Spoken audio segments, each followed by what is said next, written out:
রাজধানীর বাড্ডার আন্তর্জাতিক বৌদ্ধবিহারে বৌদ্ধ সম্প্রদায়ের সাথে মতবিনিময় অনুষ্ঠানে বক্তব্য রাখছেন প্রধান উপদেষ্টা ডক্টর মোহাম্মদ ইউনূস। সরাসরি যাচ্ছে সেখানে। আর নিজেকে অপরাধী বোধ করছি, এত চমৎকার একটা আন্তর্জাতিক বৌদ্ধ বিহার আমার বাসস্থান থেকে 10 মিনিটেরও রাস্তা না। আমার অনেক বয়স হয়েছে, কোনোদিন দেখা হয়নি। এত চমৎকার একটা বৌদ্ধ বিহার না দেখলে জানতে পারতাম না এত সুন্দর একটা ঐতিহাসিক জায়গা এখানে আছে, যেটা দেশের সব মানুষের জায়গার একটা জায়গা হতে পারত শ্রদ্ধা নিবেদনের জন্য। আমাদের সেটা হয়ে ওঠেনি। আমি অভিনন্দন জানাই সেনাবাহিনীকে, তারা স্বতঃস্ফূর্তভাবে এই দায়িত্ব গ্রহণ করেছে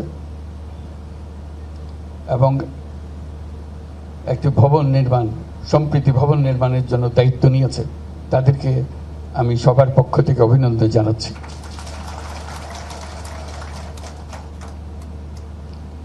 যেটুকু দেখেছি ইতিমধ্যে যেটা আছে অত্যন্ত হৃদয়গ্রাহী,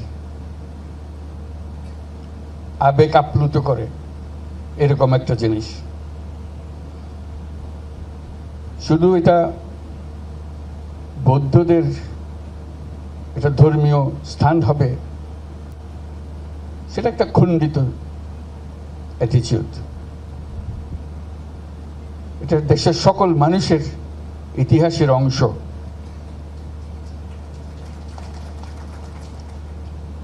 সকল ছেলে মেয়ে একবার দেখে যাবে কি আছে, কি দেখা।